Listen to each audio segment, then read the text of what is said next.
मित्रांनो नमस्कार. BA third इयरच्या 5व्या सेमिस्टरमध्ये तुमचं सर्वांचं मनापासून स्वागत. जे ऑफलाईन आहे जे ऑनलाईन दोघांचं मी या ठिकाणी स्वागत करतो. विषय आपला इतिहास लेखनशास्त्र हिस्टॉग्राफी अर्थात रिसर्च मेथॉडॉलॉजी यावर आपण चर्चा करत आहोत.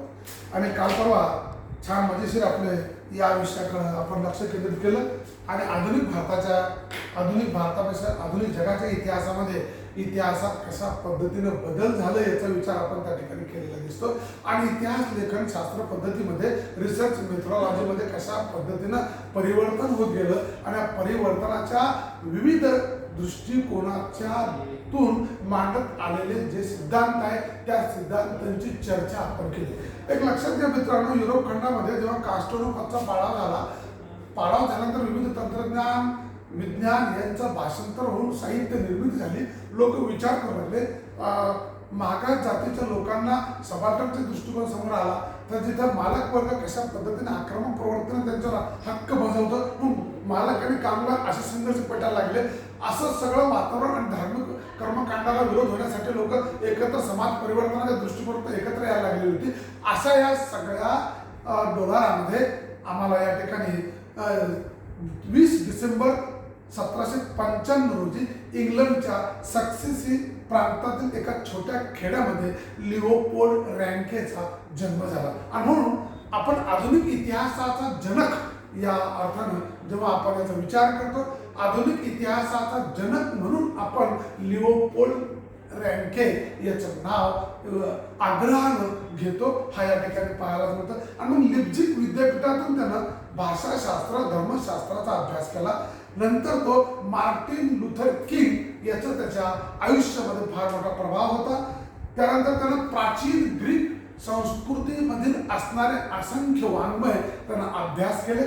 आणि मग हेरोडोटस आणि लिबिनचा जो इतिहास लिहून ठेवलेला आहे, जो काव्यात्मक पद्धतीने इतिहास मांडलेला आहे, त्या काव्यात्मक पद्धतीचा अभ्यास सुद्धा त्याने केलेला दिसतो. आणि मग अशा या सगळ्या दृष्टिकोनातून त्याचं आता भाषाशास्त्र आणि धर्मशास्त्रापेक्षा तो आता इतिहासाकडे वळायला लागला. आणि बोलता बोलता इतिहासाच्या गाड्या अभ्यासक झाल्यानंतर जर्मनीच्या बर्लिन विद्यापीठात तो इतिहासाचा प्राध्यापक म्हणून रुजू झाला. विद्यापीठामध्ये प्राध्यापकाचा रुजू झाल्यानंतर त्या काळात जर्मनीमध्ये मेटरनिक युग चालू होतं. आणि मेटरनिक हा त्या काळातला अत्यंत कर्तबगार आणि विशिष्ट प्रणाली असणारा तत्वज्ञ होता. आणि त्या तत्वज्ञानाच्या सानिध्यामध्ये आमचा लिओपोल्ड रँके आलेला दिसतो. मी तुम्हाला पुन्हा एकदा रिपीट करतो की जगाच्या पाठीवर युरोप खंडामध्ये समाज प्रबोधनाचे कार्य चालू असताना, निरनिराळ्या संस्कृतीमध्ये उत्क्रांती होत असताना, समाज बदलत असताना त्या काळामध्ये अचानक निरनिराळ्या वर्गांमध्ये वर्गकलह निर्माण होतात. मालक वर्गाविरुद्ध कामगार वर्ग असा वाद निर्माण होतो. आणि अशातून निरनिराळ्या संस्था, निरनिराळ्या धर्ममार्तंडांचं वर्चस्व याच्या विरुद्ध सर्वसामान्य जनता पेटून उठते. हे सगळं चालू असताना 20 डिसेंबर 1795 रोजी बर्लिन आपल्या इंग्लंडच्या एका छोट्या खेड्यामध्ये लिओपोल्ड रँकेचा जन्म होतो. तो सुरुवातीला लिप्झिग विद्यापीठातून शिक्षण घेतो. त्यावेळेस त्याचा विषय असतो भाषाशास्त्र आणि धर्मशास्त्र. धर्मशास्त्र आणि भाषाशास्त्राचा अभ्यास करत असताना मार्टिन लुथर किंग ज्यानं जो समाज क्रांती केली, धार्मिक क्रांती करून दाखवली, त्याच्या अभ्यासाचा, त्याच्या तत्वज्ञानाचा प्रचंड प्रभाव या आमच्या लिओपोल्ड रँकेमध्ये आला. आणि रँकेनं त्याच्याकडे उत्तेजित होऊन अनेक पुस्तकं वाचायला सुरुवात केली. याच काळात वाचत असताना हेरोडोटस यांनी लिहिलेले काव्यात्मक ग्रीकचा इतिहास त्यांनी वाचला. आणि मग काव्यात्मक जे इतिहास आहे ते इतिहास त्यांनी वाचून काढले. वाचत असताना त्याचं लक्ष आता भाषाशास्त्राकडून इतिहासाकडे गेला. आणि इतिहासाचा तो तत्वज्ञानी बनला. इतिहासाचा तत्वज्ञानी बनल्यानंतर त्याला पहिल्यांदा संधी मिळाली की जर्मनीच्या बर्लिन विद्यापीठामध्ये इतिहासाचा प्राध्यापक म्हणून त्याची नियुक्ती झाली. बर्लिन विद्यापीठामध्ये इतिहासाचा प्राध्यापक म्हणून जेव्हा तो कार्य करू लागला त्यावेळेस जर्मनीमध्ये मेटरनिक युग चालू होतं. मेटरनिक हा तत्वज्ञानी होता, त्यानं फार मोठं प्रचंड असं सामाजिक क्रांती केली होती. आणि म्हणून या मेटरनिक युगाच्या सामाजिक क्रांती करणारा या त्या काळातला विचारवंत असलेला मेटरनिक याच्याशी त्याचा संबंध आला. आणि अशा पद्धतीनं लिओपोल्ड रँके एक समाज सुधारण्याचं प्रतीक असणारं आणि इतिहासाचा विश्लेषणात्मक न करता इतिहास हा सत्यांवर आधारलेला मांडला गेला पाहिजे असे विचार मांडणारा आधुनिक इतिहासाचा जनक म्हणून लिओपोल्ड याचं कार्य किंवा रँकेचं कार्य जगाच्या पाठीवर दिसतं. आणि म्हणून आपण जर विचार असा केला की रँकेने इतिहासाविषयी दृष्टिकोन पहिल्यांदाच लोकांसमोर ठेवला. तो म्हणतो की सत्य हे अद्भुतापेक्षा श्रेष्ठ दर्जाचं असतं. आणि इतिहासकारांनी कधी सत्याची उकल केली पाहिजे. सत्य काय आहे ते सत्य शोधलं पाहिजे. त्या सत्यासाठी त्याला निरनिराळ्या खास खळग्यांचा अभ्यास करावा लागेल. तो त्याने केला पाहिजे. आणि संशोधक प्रवृत्तीनं शंकेखोरपणाच्या दृष्टिकोनातनं आणि त्याच्याशी निगडीत असणाऱ्या विविध घटनांच्या पैलूंची टीकात्मक परीक्षण करून आपण सत्य इतिहास मांडला पाहिजे असं रँके इतिहासविषयक दृष्टिकोन पहिल्यांदा मांडतो. हे विचार जेव्हा तो मांडतो तेव्हा तो म्हणतो गतकाळात घडून गेलेल्या घटना या बारकाव्यानं अभ्यास करत असताना त्यातील असणाऱ्या विविध पैलू लोकांपर्यंत उजेडात आणले गेले पाहिजे. हा एक दृष्टिकोन त्यांना आपल्या या ठिकाणी इतिहासाच्या विषयामध्ये मांडलेला दिसतो. त्यानंतर तो म्हणतो पूर्वग्रह दूषित इतिहास लिहू नये, कारण पूर्वग्रह तुम्ही टाळले पाहिजे. पूर्वग्रह दूषित म्हणजे काय, मला एखाद्या जातीचं राग आहे, एखाद्या धर्माचा राग आहे, एखाद्या समुदायाचा राग आहे, किंवा त्यांनी माझ्या जातीवर अन्याय केला, माझ्या लोकांना अन्याय, अशा प्रकारचा पूर्वग्रह दूषित जर इतिहास लिहायला लागलो तर काय होईल की पूर्वग्रहित दूषितामुळे काय होईल, इतिहास लिहिणारा आपल्याच माणसांचं, आपल्याच समाजाचं, आपल्या समुदायाचं चांगलं वर्णन करेल आणि दुसऱ्याला तो कमी लेखेल. याच्यातनं काय होईल की दुसऱ्यांचा कमी लेखल्यामुळे दुसऱ्यांचा इतिहास कमकुवत ठरेल आणि आपला जो आपण रेखाटलेला आहे तो इतिहास जगापुढे समोर येईल आणि तोच सत्य वाटू लागेल. म्हणून सत्य वाटण्यापेक्षा आधी त्याची चांगली बाजू तुम्ही 60% वाटा, पण कमीत कमी 40% तरी त्याच्या दुष्गुण किंवा त्यातल्या असलेल्या दोष तुम्ही लोकांपर्यंत मांडल्या पाहिजे. त्यातनं काय होईल की सत्यता त्या घटनेची, म्हणून तुम्ही पूर्वग्रह दूषित असं इतिहास लिहू नका असा सिद्धांत या ठिकाणी तो मांडतो किंवा आव्हान करतो. उदाहरण धार्मिक पूर्वग्रह खूप असतात, जाती पूर्वग्रह असतं, नंतर प्रादेशिक पूर्वग्रह असतं, शाब्दिक पूर्वग्रह असतं, राष्ट्रीय आणि आंतरराष्ट्रीय संबंध असतात, वंशिक पूर्वग्रह, असंख्य पूर्वग्रह आहेत. ते पूर्वग्रह राहून तुम्ही इतिहास लिहू नये अशा प्रकारचं आव्हान करतो. नंतर तो म्हणतो वस्तुनिष्ठ दृष्टिकोनाचा आग्रह धरावा. एखाद्या घटनेकडे पाहण्याचे 2 दृष्टिकोन असतात. एक व्यक्तिनिष्ठ दृष्टिकोन असतो आणि दुसरं वस्तुनिष्ठ दृष्टिकोन असतो. आता व्यक्तिनिष्ठ दृष्टिकोन म्हटल्यानंतर आपुलकी प्रत्येकाला एखाद्या व्यक्तीबद्दल वाटते म्हणून त्याची माहिती लिहिताना अतिशयोक्तीच्या भारावर होऊन त्याच्याबद्दल प्रेम, त्याच्याबद्दलचा आदर, त्याच्याबद्दलची अस्मिता ठेवून माणूस भारावून जाऊन त्याच्याबद्दल खूप काही स्तुती करून टाकतो. म्हणजे हे काय व्यक्तिनिष्ठ इतिहास. आणि वस्तुनिष्ठ इतिहास म्हणजे काय होतं की अगदी तटस्थ दृष्टीने घटना पाहणे, तटस्थपणे त्याचा विचार करणे आणि जे सत्य घडलं तर दोघांच्या टीकात्मक परीक्षण करून समोर नवीन निष्कर्ष काढून माहिती मांडणे, असा वस्तुनिष्ठ इतिहास. म्हणजे असे 2 इतिहासाच्या बाजू आहेत. मग तो व्यक्तिनिष्ठ इतिहासापेक्षा वस्तुनिष्ठ इतिहासाला त्याने अधिक प्राधान्य दिलेलं आहे. कारण एखादी घटना घडली, त्या घटनेचं विवेचन करताना त्याचं टीकात्मक परीक्षण करावं, त्याचं इतर समाजाचे संबंध लावावा, अशा प्रकारच्या घटना जगात अजून कुठे घडल्यात का त्याचा संदर्भ लावावा आणि अशा पद्धतीने टीकात्मक परीक्षण करून त्या घटनेवरचं विवेचन आपण सत्य परिस्थितीमध्ये मांडलं पाहिजे. असा एक दृष्टिकोन या ठिकाणी आमचा लिओपोल्ड रँके मांडतो. आणि म्हणून पुन्हा एक तो मांडणीमध्ये मूलतः तुम्ही सुलभता असली पाहिजे. सुलभता कशी की तुमची भाषा ही लोकांना कळली पाहिजे. किचकट भाषेचा वापर तुम्ही करू नये, कारण किचकट भाषा ही लोकांना उपद्रव देणारी असते, गुंतागुंती बनते आणि लोकांना त्या विषयाची गोडी निर्माण होण्याऐवजी राग यायला लागतो. म्हणून अशा प्रकारची भाषा तुम्ही या इतिहासशास्त्रामध्ये वापरू नये असा आग्रह तो या ठिकाणी मान्य करतो. त्यानंतर तो म्हणतो भाषा वापरत असताना त्याच्या सौंदर्याचा विकास तुम्ही केला पाहिजे. उदाहरणार्थ जे चांगले शब्द आहे, एखादा इतिहास रंगून सांगता आला तर त्याला अधिक मिरची मसाला म्हणण्यापेक्षा भाषाशास्त्रातल्या निरनिराळ्या शब्दांचा प्रयोग करून ती घटना लोकांपर्यंत जागरूकपणे ती मांडली गेली पाहिजे.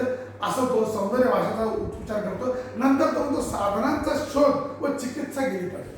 गत काळातील घटनांमध्ये नेमके तत्व कोणते होते, सत्य काय होतं हे शोधण्यासाठी ती घटना कशी घडली, त्या घटनेचं उद्दिष्ट काय होतं, ती घटना तिथंच का घडली आणि घडण्याची कारणं कोणती, तिची निष्कर्ष काय झाले आणि तिची वैशिष्ट्य काय आहे, त्याची ध्येय काय, या सगळ्या अंगगत घटनांचं शोध साधनांच्या माध्यमानं आपण केली पाहिजे. आणि साधनं नाही ती इतिहास नाही, हा दृष्टिकोन इतिहासकारांनी बाळगला पाहिजे असं लिओपोल्ड रँके या ठिकाणी म्हणतो. मित्र, पुन्हा इतिहासाची पुनरावृत्ती होत नाही असं ठामपणे सांगणारा जगातला एकमेव तत्वज्ञ म्हणजे लिओपोल्ड रँके.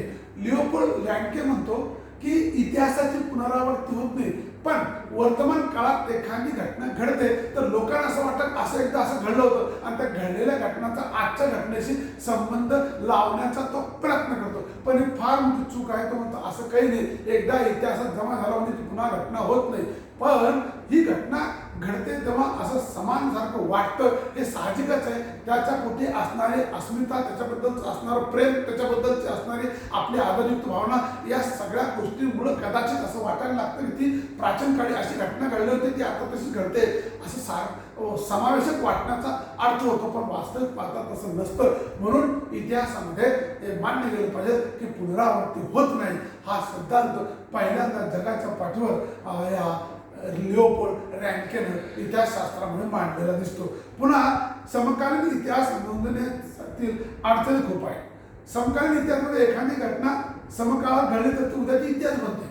पण उद्या जेव्हा इतिहास बनते तेव्हा तो इतिहास लिहित असताना तर त्या घटनेचं वृत्तांत लिहित असताना आपण थोडा कालावधी वाट पाहिली पाहिजे, थोडा कालखंड जाऊ दिला पाहिजे. कारण का, कालखंड गेल्यानंतर तिचे अनेक पुरावे, एक एक गोष्ट समोर उजेडात येत चालते आणि म्हणून ती घटना ऍक्च्युली काय घडली असेल मग हळूहळू स्पष्ट होत चालते. म्हणून खरा इतिहास समोर येतो. नंतर लगेच एखादी घटना घडते आणि तुम्ही त्याच्यावर लिहून काढतात. लिहून काढल्यानंतर तो सच्चा इतिहास नसतो, तो सत्यमेव इतिहास नसतो. उदाहरणार्थ खूप सुंदर केलं, एखादी घटना घडली, एखाद्याचं निधन झालं किंवा एखादं ऍक्सिडेंट झालं, ऍक्सिडेंट झाल्यानंतर तुरंत तुम्ही लिहिलं की अशा अशा पद्धतीचं ऍक्सिडेंट झाला, तो झाला इतिहास. पण हळूहळू नंतर असं कळतं की तो घातपात झाला, त्याच्यावर अशाच प्रकारची नजर होती, अशाच प्रकारे लोकांनी लक्ष केंद्रित केलं आणि तो असा असा होता म्हणून हे घातपात झाला, अशा प्रकारचे पुरावे मिळत चालतात आणि मग त्या घटनेची सत्यताकडे माणसं जातात. म्हणजे याचा अर्थ असा, कोणती घटना घडली तर लगेच तिचं वृत्तांत न घेता थोडा वेळ त्याची वाट पाहावी, काही काळ जाऊ दिला गेला पाहिजे आणि त्या काळानंतर मग मिळालेल्या साधनांच्या आधारे, मिळालेल्या पुराव्यांच्या आधारे त्या घटनेची मीमांसा करावी असं इतिहासकारानं सरळपणे त्यांना सुचवून सांगितलेलं आहे.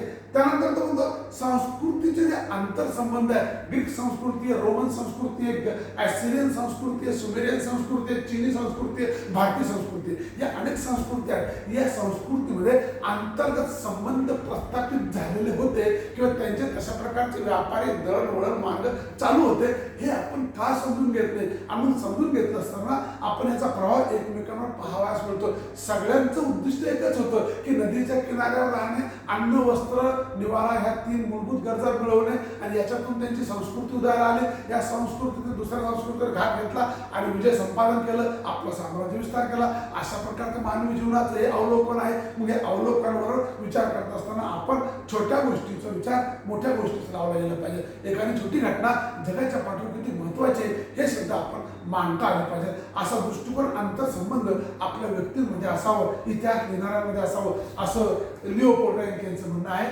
शेवटी लिओपोल्ड हा एक धर्म पाळताना म्हणण्यापेक्षा देवी चमत्काराला मानणारा होता, नशिबाला मानणारा होता. म्हणून लिओपोल्ड रँकेने शेवटी इतिहासाचं तत्वज्ञान मांडलं आणि जगाच्या पाठीवर इतिहासाचं तत्वज्ञान मांडणारा जागतिक विख्यात अभ्यासक किंवा तत्ववेत्ता म्हणून आपण लिओपोल्ड रँकेचं नाव घेतो. लिओपोल्ड रँकेनं असं सांगितलं की भौतिक जगामध्ये ज्या घटना घडतात त्या घटना तिथंच का घडतात, ती का घडते, तिथंच का घडते आणि त्या घडण्यामागची कारणं कोणती, हे सगळं जर यश अपयश विचार केला तर ह्याच्या पाठीमागं एक अशी कुठली तरी अज्ञात शक्ती असते. तिला आपण दैवी शक्ती म्हणूया की ज्या शक्तीमुळे हे सगळं घडतं.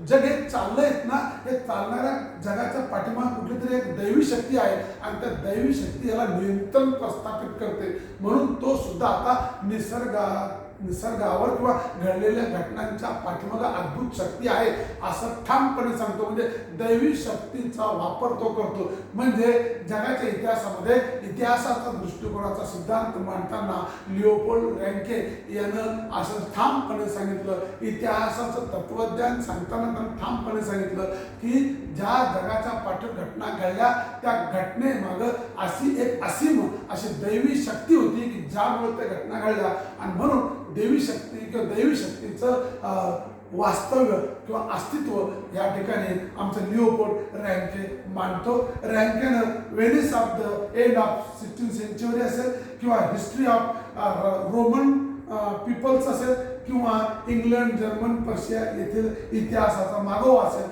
असे असंख्य इतिहास त्यानं खंडात्मक पद्धतीने मांडलेले आहे, लिहिलेले आहे. त्याचे इतिहासाविषयीचे विचार, इतिहासाविषयीची श्रद्धा, इतिहासाबद्दल जर त्यानं केलेलं अवलोकन किंवा कथन हे जगाच्या पाठीवर खूप प्रसिद्ध आहे. म्हणून आज आपण मित्रांनो आधुनिक जगाच्या इतिहासामध्ये इतिहास लेखनाचे जे विविध सिद्धांत मांडणारे जे तत्ववेते होते त्या तत्ववेत्यामध्ये पहिल्यांदा आपण काल परवा 2-3 दिवस आपण हेगेलचं विचार पाहिलं. इतिहासशास्त्रामध्ये पहिलं कार्य करणारा हेगेल, आपण हेगेलचं कार्य बघितलं. हेगेलनं मालक आणि वर्ग यांच्यातील संघर्ष अटळ आहे आणि ती घटना घडतात म्हणून अशा प्रकारचा युक्तिवाद केलेला दिसतो. तर हेगेल नंतर हा लिओपोल्ड रँके हा म्हणतो की नाही, त्या घटनेच्या पाठीमागे कुठलं तरी दैवी चमत्कार आहे, दैवी शक्ती आहे, अशा प्रकारचा सिद्धांत मांडतो. आणि अशा या दृष्टिकोनातून आपल्याला लिओपोल्ड रँके यांनी मांडलेल्या आधुनिक इतिहासाच्या विविध कलाशिल्पाला आधार घालत भौतिक जगात घडणाऱ्या घटनांचा सिद्धांत आणि इतिहास कशा पद्धतीने मांडला जावा याविषयीची माहिती सांगितलेली आहे. मग मित्रांनो, आज आपण लिओपोल्ड रँके यांच्याविषयीची या तत्ववेत्याविषयीची माहिती घेतली. मी तुम्हाला पुन्हा सारांश रूपानं थोडक्यात सांगण्याचा प्रयत्न करतो की लिओपोल्ड रँकेचा जन्म इंग्लंडमध्ये झाला. एका खेड्यामध्ये तो लिप्झिग विद्यापीठात शिकला. त्यावेळेस त्यानं धर्मशास्त्र आणि भाषाशास्त्राचा अभ्यास केला. हळूहळू त्याच्या जीवनावर मार्टिन लुथर किंग यांचं प्रभाव पडला.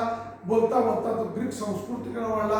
ग्रीकांचा अभ्यास वाचला त्यानं आणि मग हेरोडोटसचं जे काव्यात्मक ग्रंथ आहे त्याचा त्यानं अभ्यास केल्यानंतर तो धर्म मार्तंडांच्या आधारावर निरनिराळ्या संस्कृतीचा, निरनिराळ्या देशाचा इतिहास वाचू लागला आणि तो इतिहासाचा अभ्यासक बनला. यातून इतिहासाच्या अभ्यासातून त्याला संधी मिळाली ती म्हणजे बर्लिन विद्यापीठामध्ये इतिहासाचा प्राध्यापक होण्याची. आणि जेव्हा तो बर्लिन जर्मनीत गेला तिथं इतिहासाचा प्राध्यापक झाला तेव्हा मेटरनिक या तत्ववेत्याशी त्याचा संबंध आला आणि मग हळूहळू त्याच्या जीवनामध्ये बदल घडले. आणि म्हणून त्याने इतिहासाची मांडणी कशी चुकीची आहे आणि ते आता नवीन पद्धतीने आपण कशी मांडली पाहिजे यासाठी इतिहासावर भाष्य करणारे अनेक ग्रंथ लिहून आपल्या भाषणातून, आपल्या विवेचनातून त्यांना इतिहासाचं लेखन कशा पद्धतीने करावं, इतिहासशास्त्र कसं आहे, इतिहास हे शास्त्र की कला आहे, कलापेक्षा ते शास्त्र आहे असं मांडणारा जगातला पहिला आधुनिक इतिहासाचा जनक म्हणून लिओपोल्ड रँकेचं महत्त्व